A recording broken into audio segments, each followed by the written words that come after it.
भाई जो गुरु वचन पे डट गए, कट गए फंद 84 के, कट गए फंद 84 के, कट गए फंद 84। जैसे आप धर्मदास जी के प्रकरण में सुना करते हो, सुनते आए हो, धर्मदास जी कितना आरूढ़ था हमारी तरह।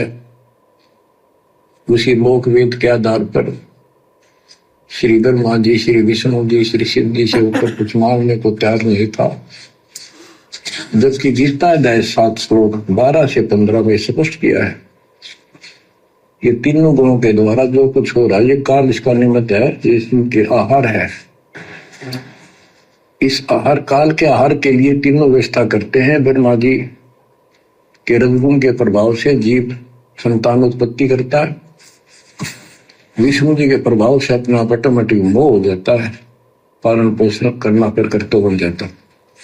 शंकर जी मार देता है। भाई हम डेली सुना करते थे ये कथा, एक पाला, एक पैदा करे, एक पाला, एक मार दे। फिर क्यों क्या मतलब होया? कोई अर्थ था इसका? पर ज्ञान नहीं था।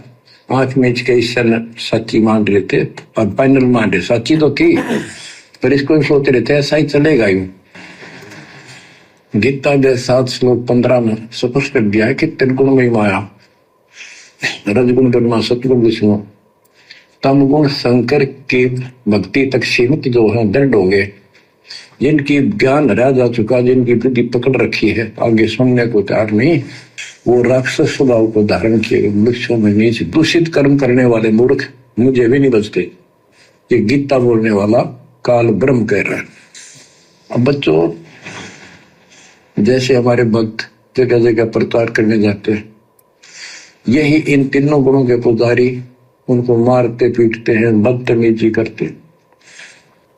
क्या कह रहे हैं गुरुदेव? जैसे हमारे भगत प्रचार करने के लिए जाते हैं तो यही तीनों गुणों के पुजारी हमारे भक्तों को मारते हैं, पीटते हैं, गालियां निकालते हैं, परेशान करते हैं। भाई और बहनों, सतगुरु का नाम लेने मात्र से कोई तीनों गुणों से दूर नहीं हो जाता। गले में लॉकेट और हाथ में रक्षा सूत्र बांध लेने से कोई तीनों गुणों से दूर नहीं हो जाता। आज भी सतलोक आश्रम मैनेजमेंट हरियाणा गुरुदेव का परिवार, ये कोऑर्डिनेटर, जब हम सत्सेवक भाई बहन साथ संगतियां करते हैं, रखवाते हैं और सार्वजनिक तौर पर भक्तों को सूचित करने के लिए मैसेज डालते हैं, तो किस प्रकार तीनों गुणों के प्रभाव से ये कोऑर्डिनेटर और गुरुदेव का ये परिवार, इनके भेजे हुए लोग भगत किस प्रकार से साथ संगतियों में पुलिस प्रशासन को लेकर आ जाते हैं, भक्तों के साथ में मार पिटाई करवाते हैं, गाली गलौज करते हैं, डराते हैं, धमकाते हैं। तो भाई और बहनों, मात्र गुरु जी का नाम लेने से ही आत्मा तीनों गुणों से दूर नहीं हो जाती। तीनों गुणों के प्रभाव से दूर होंगे गुरु को प्रसन्न करने से, और गुरु प्रसन्न होगा गुरु के द्वारा दी गई भक्ति को मर्यादा में रहकर करने से। तो भाई और बहनों, अभी आप और हमारे अंदर कितनी कमियां हैं, कितनी कमजोरियां हैं, ये हमने अंततः दूर करनी पड़ेंगी। ये नहीं सुनते कि तेरे भाई बहन है, इनको पढ़ते लो, ये कहना क्या चाहते हैं। ये नहीं सुनते कि ये तुम्हारे भाई बहन हैं, एक बार देख तो लो इनके साथ संगति में बैठ के कि ये कहना क्या चाहते हैं, ये बातें क्या बता रहे हैं, साथ संगति में ज्ञान चर्चा क्या होती है, यहाँ किसको भोग लगाया जाता है, ये पूरी पूरी रात क्या करते हैं। गुरुदेव कह रहे एक बार देख तो लो कि ये तुम्हारे भाई बहन करते क्या हैं। और देखो फिर, यदि हम भगत हैं, यदि सतगुरु के भगत हैं, और यदि कोई उल्टा भी कर रहा है, तो हम भक्तों ने फिर भी उनके साथ वाद विवाद नहीं करना, लड़ाई झगड़ा नहीं करना, मार पिटाई नहीं करनी, क्योंकि हमें पता होना चाहिए कि जो जैसे कर्म करेगा अपना परिणाम खुद ही भोगेगा। तो इस आधार से भी सतलोक आश्रम मैनेजमेंट हरियाणा ने, गुरु जी के परिवार ने, इन कोऑर्डिनेटरों ने, हम सत्सेवक यदि गुरु जी के ज्ञान के विरुद्ध भी कुछ करते हैं साथ संगतियों में, तो भी एक भगत होने के नाते इन आश्रम वालों का ये दायित्व बनता है कि हम सत्सेवकों को कुछ ना कहें, क्योंकि जैसा ये करेंगे वैसा अपना भोगेंगे। हमें क्या दिक्कत है? जो दूध पिएगा उसकी सेहत बनेगी, जो जहर खाएगा उसकी मौत हो जाएगी। तो इस आधार से भी आश्रम वालों ने हम सत्सेवकों को दुखी नहीं करना चाहिए, परेशान नहीं करना चाहिए। लेकिन भाई और बहनों, ये तो जगत वालों से भी गए गुजरे हैं, जगत वालों से भी गए गुजरे। इनके अंदर तो इतनी कॉमन सेंस भी नहीं है।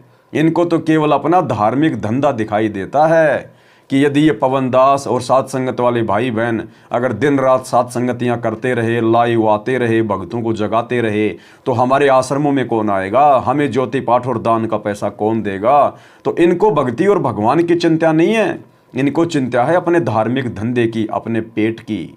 इसलिए जबरदस्ती ये लोग गुरुजी के ज्ञान को खूंटी पर टांग कर और राक्षस स्वभाव को धारण करके तीनों गुणों के प्रभाव से हम सत्सेवकों को दुखी करते हैं, परेशान करते हैं, मार पिटाई करते हैं। पुजारी उनको मारते पीटते हैं, बदतमीजी करते, ये नहीं सुनते कि तेरे भाई बहन है, इनको पढ़ते लो, ये कहना के चाहते हैं, तो वो गीता झूठी हो जाए। इसी प्रकार धर्मदास जी उस पे आरूढ़ थे और बहुत ज्यादा परमात्मा के साथ तर्क वितर्क किया। जब बात समझ में आई तब अकल ठिकाना आ गया। तो कहते हैं उनका क्या कर ले, तो सारा कुछ सुन के भी नहीं मानते। परमात्मा कहते हैं उनका क्या कर ले जो सारा सब कुछ सुनकर भी नहीं मानते। यानी गुरुदेव ने आश्रम वालों को, अपने परिवार को, कोऑर्डिनेटरों को तो 20-30 सालों से ढंग से ज्ञान दिया है, अपने पास में आश्रम में रखा परमात्मा ने इनको विशेष सेवादारों के रूप में। अब उन लोगों का क्या कर ले जो इतना ज्ञान लेकर भी और वो काल वाली हरकतें नहीं छोड़ते, तीनों गुणों के प्रभाव से परिपूर्ण है। परमात्मा कहते हैं कोटि वर्ष करो संगत संतों की, पत्थर का जल में क्या बीज है, और एक चंदन बन में रंग ला दे, बांस बिटम्बी ना सीज है। तो उन लोगों का क्या कर ले जो काल प्रेरित हैं, जो काल के जीव हैं, संतों से इतना ज्ञान लेकर भी जिनकी बुद्धि में कुछ नहीं समा रहा।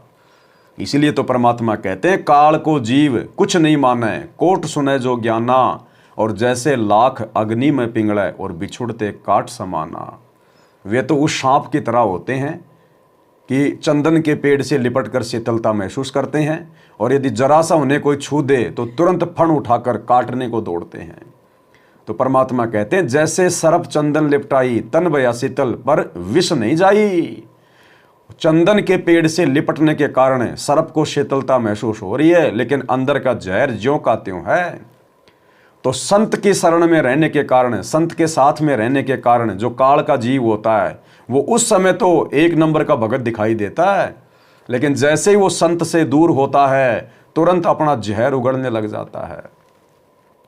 तो ये जितने भी बड़े बड़े हमारे गुरु भाई बहन जो वर्तमान में गुरुदेव की गैर हाजिरी में इन सतलोक आश्रमों के संचालक बन के बैठे हैं, रिश्ते में जो गुरु जी के बेटा बेटी भाई बंधु रिश्तेदार हैं, कोऑर्डिनेटर हैं, ये हमें बहुत अच्छे बहुत बड़े भगत दिखाई दिया करते थे आश्रमों में।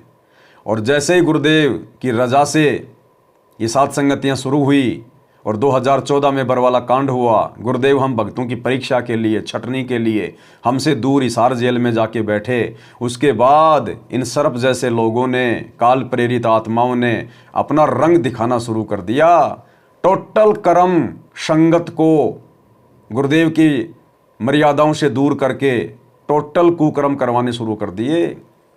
स्टेडियम बनवा दिए, गंदी राजनीति संगत से करवा दी, कभी कांग्रेस तो कभी बीजेपी को वोट डलवाते हैं, नेताओं की रैलियों में भक्तों को बसों में बैठाकर धक्के खिलाते हैं, गुंडों का समर्थन करते हैं, 5-5 लाख रुपए देते हैं उनको, आरक्षणों का समर्थन करते हैं, करोड़ों रुपया चंदे के रूप में देते हैं, दुनिया भर के लोगों का भवन बनवाते हैं, धर्मशालाएं बनवाते हैं, दुनिया भर के आखंड पाखंड स्टेडियम बनवा दिए, और भगत समाज को ज्ञान आधार से एक कदम भी नहीं चलाते, एक कदम भी। गुरुदेव के जाने के बाद इन सतलोक आश्रमों में कोई साथ संगति नहीं होती, कोई ज्ञान चर्चा नहीं होती है, ज्ञान आधार से कोई बातें नहीं होती है, केवल खाओ पियो अपने घर पे जाओ, ज्योति पाठ का पैसा दे जाओ। तो भाई और बहनों, आप और हम पे जो गुरुदेव भगवान ने रजा बख्शी है साथ संगति से जोड़कर, ये अनमोल है, अनमोल। ठिकाना है। तो कहते हैं उनका क्या कर ले, तो सारा कुछ सुन के भी नहीं मानते, उनका क्या इलाज करे फिर ये परमात्मा। गरीब सतगुरु मिले तो क्या करे, अंदर वाद विवाद, सिर में डंडा खाते हैं, कोटि में लोग दो साध। गरीब सतगुरु मिले तो क्या करे, होनी होए सो होए, कलम लिखा वो मेट है, जा सतगुरु पूजो। गरीबदास जी समझाना चाहते हैं, यदि सतगुरु मिल जाता है तो उसकी बातों को ना मानकर उसके साथ वाद विवाद करते, नाम लेकर भी कुछ ना कुछ तर्क वितर्क अपने मन में होता ही रहता है, क्योंकि ज्ञान कच्चा है। जो ज्ञान पूरा हो जाएगा फिर ये खत्म हो। जो गुरु वचन पे डट गे, कट गे फंद 84 के, कट गे फंद 84 के, कट गे फंद 84 के। भाई जो गुरु वचन पे डट गे, कट गे फंद 84 के, कट गे फंद 84 के, कट गे फंद 84 के। भाई जो गुरु वचन पे डट गे,